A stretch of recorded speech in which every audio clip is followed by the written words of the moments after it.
Imagine you're ballin' in 300 BC.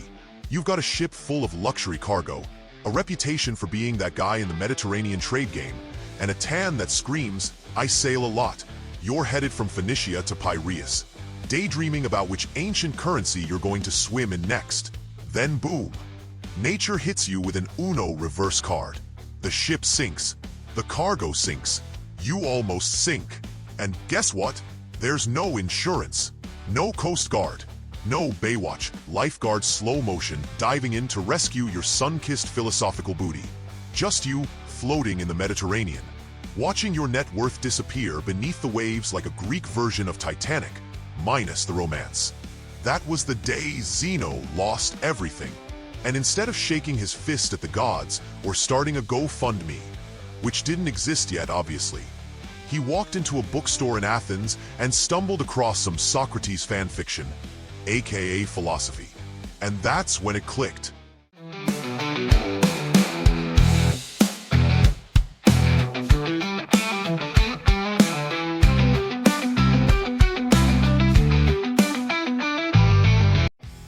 My ship sank. My cargo's gone. I am broke, but I still have my brain. Cue Zeno turning his mental breakdown into a mindset revolution. And so, Stoicism was born, the ancient philosophy equivalent of saying, "It is what it is, but make it wise." If that happened today, Zeno would have live tweeted the whole thing. Just lost everything in a freak shipwreck. Thinking of starting a podcast. Hashtag Stoic vibes only. But instead, he pioneered an entire philosophy that said, you can't control life's plot twists, but you can control your reaction. That's Stoicism, baby. The art of staying chill while the universe throws flaming meteors at your plans. But here's where it gets even better. This wasn't just Zeno being Zeno. Stoicism went viral, ancient style. From shipwrecked traders to emperors, from literal slaves to Netflix-watching modern humans. This philosophy became the ultimate mental armor. And in the next part, we meet a Roman emperor who used Stoicism not just to lead an empire, but to survive it. And no, he didn't cry when he dropped his scroll. He journaled about it like a boss. Stick around. Zeno's just the warm-up. The real Stoic drama is coming.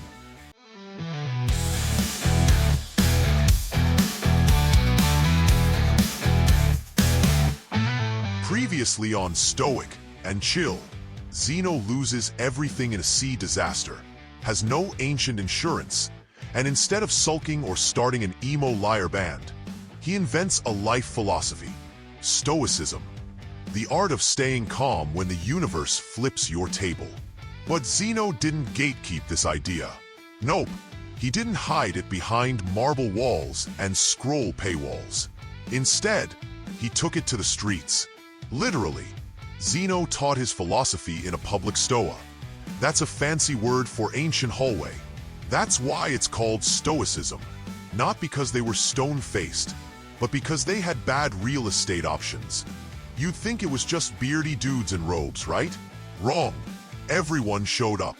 Slaves, merchants, rulers, even people who looked like they wandered in by accident. And some of them, they didn't just listen. They became legends. Let's meet the Stoic Justice League. Epictetus, the philosopher who was slave. His name literally means acquired. Yeah, because he was owned, born into slavery. Epictetus wasn't exactly living the five-star Stoic lifestyle. He wasn't sipping wine or philosophizing from a mountain villa. He was dealing with daily suffering. And yet, he still said this. It's not things that upset us, but our judgment of them. Dude got it. You could break his body, but you couldn't touch his mind. That's some Jedi-level calm. Next up, Seneca. Wealthy, powerful, consultant to Roman emperors. Basically the Ryan Reynolds of Roman politics. Charismatic, clever, and always one step from disaster. Seneca's life was a constant ping-pong match between advising the insane Emperor Nero and trying not to get murdered by him. Through it all, he still wrote absolute Stoic bangers like, We suffer more in imagination than in reality, which is poetic for stop doom scrolling. You're fine.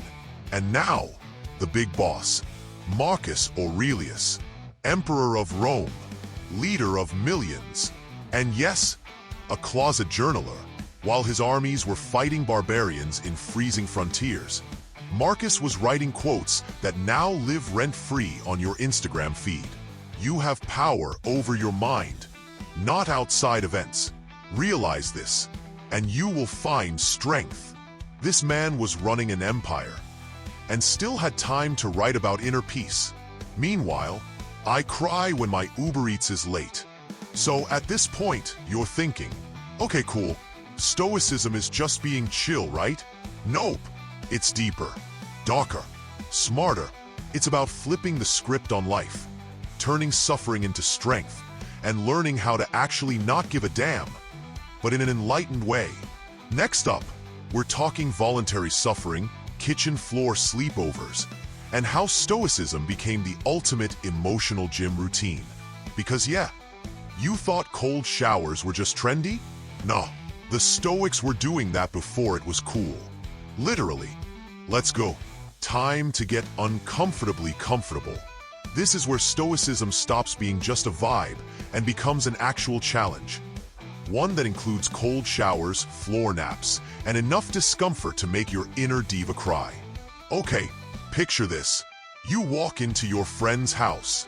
They're lying on the kitchen floor, eating boiled potatoes, shivering because they chose to take a cold shower that morning. You'd probably be like, bro, are you okay? But if that friend's a Stoic, they'd look up and say, I'm thriving.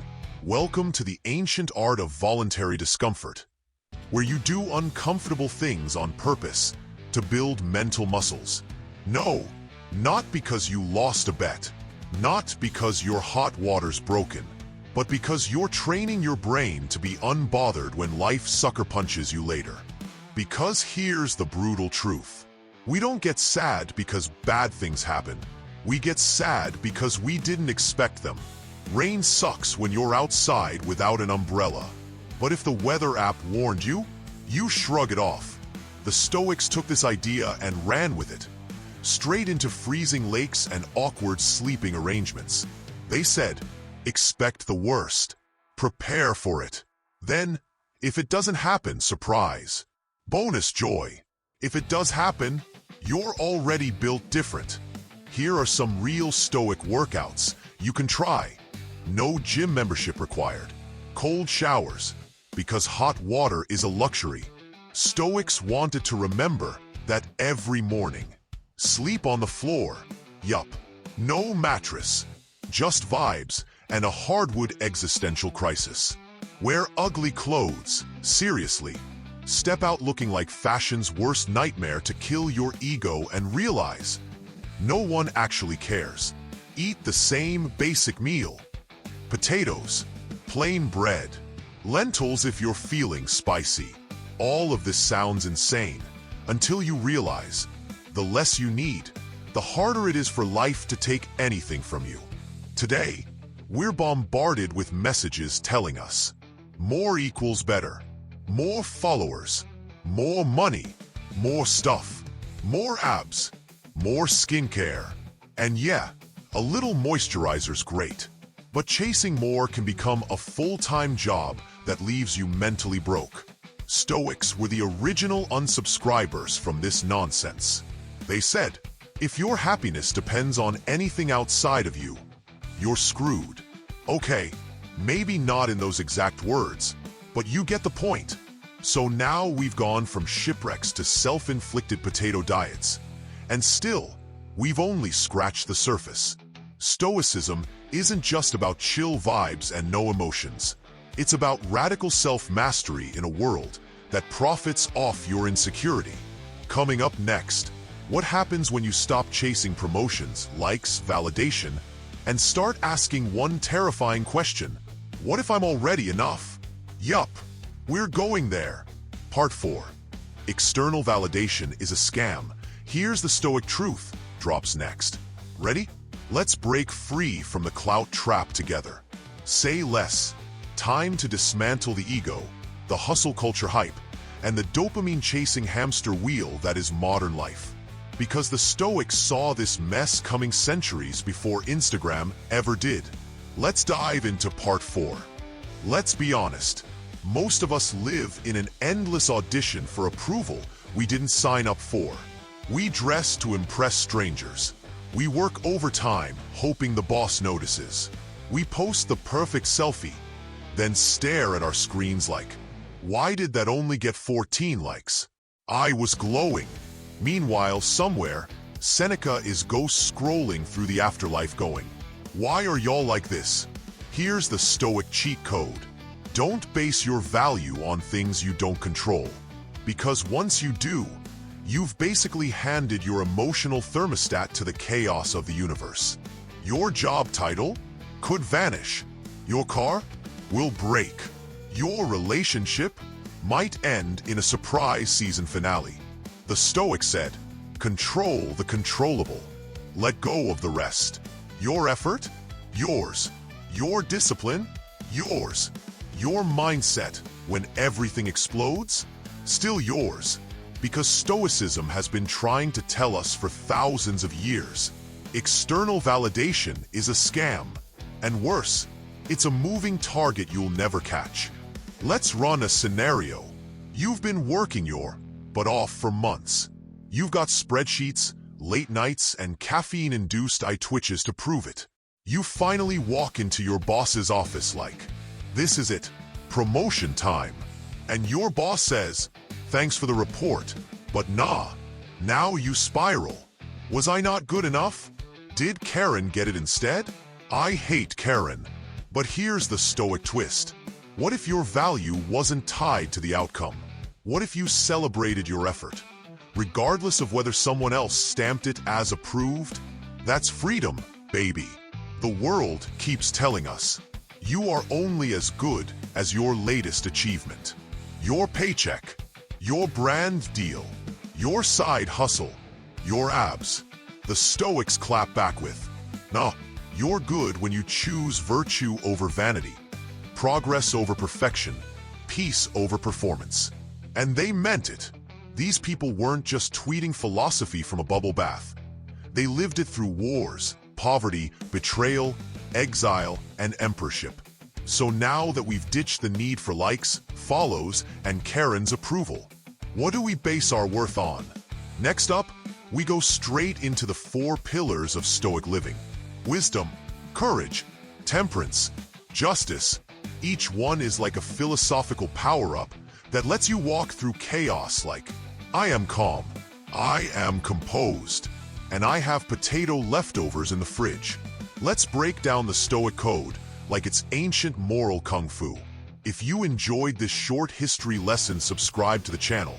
The journey has only started.